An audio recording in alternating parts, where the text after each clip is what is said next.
ഒരു moon lamp ഉണ്ടാക്കിയാലോ? നമുക്ക് ബെഡ്റൂമിലും ബെഡ് സൈഡിലൊക്കെ വെക്കാൻ പറ്റുന്ന ഒരു ക്യൂട്ടായിട്ടുള്ള ഒരു ലാമ്പാണിത്. അപ്പോൾ നമുക്കൊരു ക്രെസൻറ്റ് മൂൺ ലാമ്പ് ഉണ്ടാക്കിയാലോ?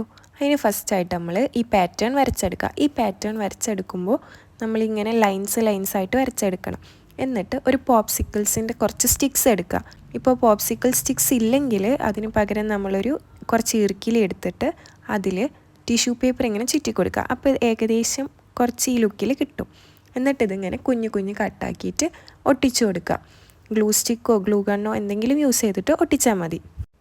ഇനി ഇത് ഫുള്ളായിട്ട് ഇങ്ങനെ കവർ ചെയ്തെടുക്കുക ഈ സ്റ്റിക്സ് വെച്ചിട്ട്. എന്നിട്ട് ജോയിൻസൊക്കെ ഒന്നുകൂടി ഗം വെച്ചിട്ട് ഒട്ടിക്കുക. ഇനി ഇത് കട്ട് ചെയ്തെടുക്കാൻ വേണ്ടിയിട്ട് ആദ്യം A4 ഷീറ്റിൻ്റെ ബാലൻസൊക്കെ കട്ട് ചെയ്ത് കളഞ്ഞിട്ട് ഈ ഷേപ്പ് വരുന്ന ഭാഗം മാത്രം ജസ്റ്റ് ഇങ്ങനെ ബ്ലേഡ് കൊണ്ട് ഉള്ളിലേക്ക് ഇതാക്കി കൊടുക്കുക. അപ്പോൾ അത് പൊട്ടാതെ നമുക്ക് സാധനം കയ്യിൽ കിട്ടും. എന്നിട്ട് നമുക്ക് എന്ത് ചെയ്യുക, ബ്ലാക്ക് പെയിൻറ്റ് അടിച്ചു കൊടുക്കുക. ഇനി ഇത് എടുത്തു വെക്കാൻ വേണ്ടിയിട്ട് ജൂട്ടിൻ്റെ ത്രെഡ് നമ്മളൊരു പേപ്പർ ഗ്ലാസ് എടുത്തിട്ട് അതിലിങ്ങനെ ചുറ്റി കൊടുക്കുക. അതിന് ചെറിയൊരു സൈസ് മതി. എന്നിട്ട് അതിൻ്റെ ഉള്ളിൽ ഫ്ലോറൽ ഫോം നമ്മളിങ്ങനെ വെച്ച് കൊടുക്കുക, അത് സെറ്റ് ചെയ്ത് ഇരിക്കാൻ വേണ്ടിയിട്ട്.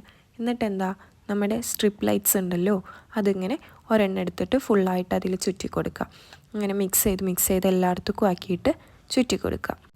ഇത് നമുക്ക് റൂം ഡെക്കറൊക്കെ ചെയ്യാൻ വേണ്ടിയിട്ട് നല്ലൊരു ഐറ്റമാണ്. ഇഷ്ടപ്പെട്ട ലൈക്ക് ചെയ്യുക, സബ്സ്ക്രൈബ് ചെയ്യുക.